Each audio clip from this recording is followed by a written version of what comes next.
Hi, I'm Steve Huh. I am CEO and President of StevenAcademy. According to some Gangnam Mother's rating of Hagwon teachers, I am one of the top five Hagwon teachers in Korea. The top in writing, actually. Somebody else is top in math, somebody else is top in reading comprehension, another in basket weaving, as I remember, but I think writing is quite prestigious. And I was quite surprised by it. They did get my academic credentials wrong. So I did graduate as an English literature major from University of Illinois at Urbana-Champaign. I applied to all these other schools at East Coast, West Coast, but being the youngest of four boys, my parents could only afford to send me to a state university, even though I got accepted into Chicago and Northwestern. And I didn't want to be unemployed either, so I started out as an electrical engineering major. And eventually changed to English literature, my true first love. But the unemployment part got me quite chicken. What it did, though, is it gave me a lot of background into the structure of writing and seeing writing as a construction that can be reverse engineered and taught to students. So this Hagwon, though, StevenAcademy, is quite a good academy, and I think it's quite a reasonable price because I pick all of my own teachers. Not one teacher of ours has been picked by anybody else other than me.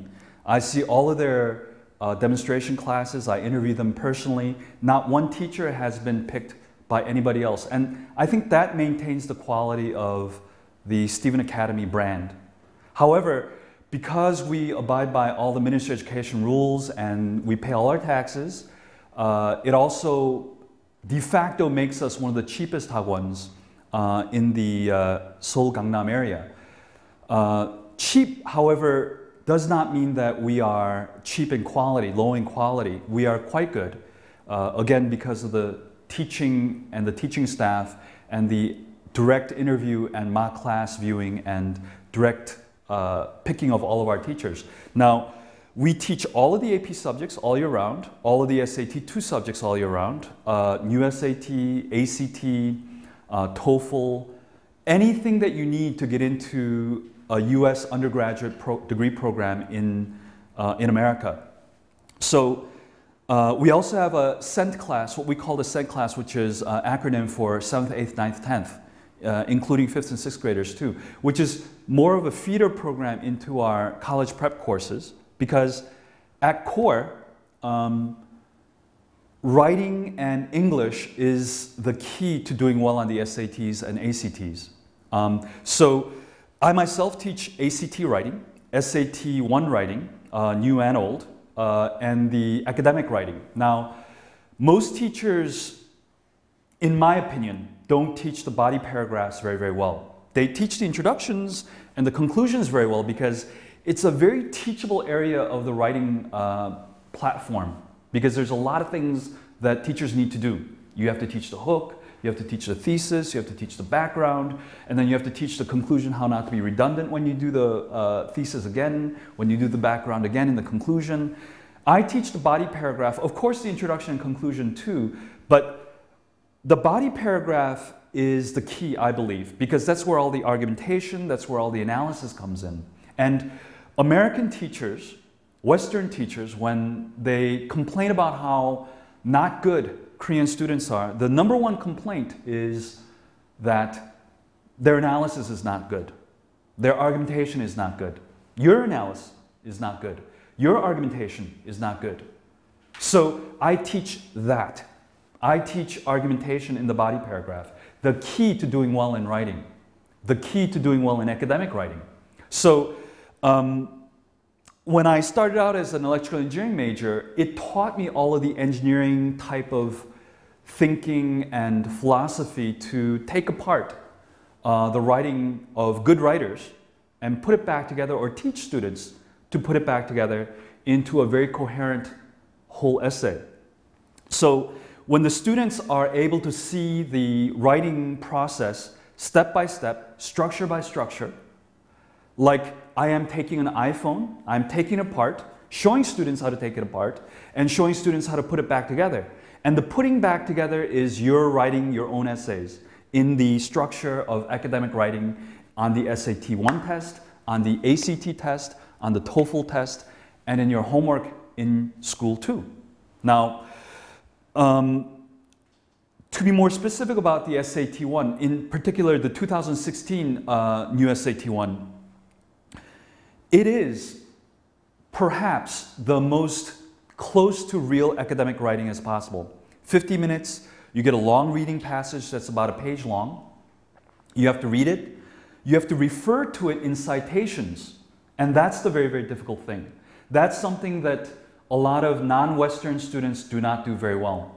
That's something that a lot of Korean students do not do very well. Again, when you cite quotations from the reading and make it a part of your own writing, it takes quite a lot of grammar agility and logical agility to be able to incorporate that smoothly and seamlessly into your own sentences. And when you do that, you show off how great your brain is. But at the same time, it's hard to do. And I teach it to you formulaically, I teach it to you how to do it, and I teach you the analysis for those citation sentences too. However, it is a 50-minute essay. So students who write very, very well, and there are a lot of American students who write quite well, those students who write quite well, will have all the opportunity to write very, very well indeed. And you are competing with them. 50 minutes. When it was a 25-minute essay in the old SAT, it was more of a challenge to get everything in. And it was not so much rewarding students who wrote well, but students who wrote very, very efficiently and fast, which are two different things. 50 minutes, not so anymore. 50 minutes, it's your whole brain on a plate, on a piece of paper for all to see. Okay? So that's a very, very challenging situation. New ACT is, since September 2015, the new ACT writing method has become changed too. And it has a very short one-paragraph introduction, and then you have 3 different positions. The 3 different positions are, 2 are very, very different from each other, and the 3rd is like the middle of the road. And you have 3 or 4 pages, just like the new SAT has become a lot more space to write in too. You have 4 pages maximum to write in. Of course, you need to write at least 3 for both the ACT and the new SAT. But the ACT, the new ACT, the post-September 2015 ACT is very, very difficult too, to get the 3 positions, align them, to juggle them, and to fit them into the paragraphs very, very well. I teach you how to do that. Again, I am the engineer, I am the mechanic. Okay? We can structure that into an ACT essay and have it flow and have it be argued. The trick is, though, in the 3 positions in my teaching of it, though, that I've seen so far, is that students have a great difficulty being not redundant in the different body paragraphs. The 3 positions, it's very easy to give away your position when you're talking about somebody else's position that you disagree with. And then when you're talking about position 2, it's easy to repeat your own position and talk about position 2 at the same time. And then position 3, and then you get to your own position. So you have 4 different opportunities to have repeated your own position. So avoiding that redundancy aspect is very, very important, and is something that I'll be teaching you, and that is something that we'll be focusing on. An academic essay, last but not least. I could teach TOEFL essay, but I haven't taught it recently in the Hagwon for a long time for a lot of various reasons. But the academic essay, though, is, well, I'm so good at certain things, why should I do more of other things too, is, I think, my philosophy. So in the academic essay, the essay will have to be written with students cognizant of the, knowledgeable of the many, many different varieties and choices that they have. So I'll not be teaching just the standard paragraph structure, but variations in paragraph structure, like topic sentence in the middle, topic sentence at the end, no topic sentence body paragraphs. What are the specific requirements of those kinds of paragraphs? Well, first of all, they're usually shorter.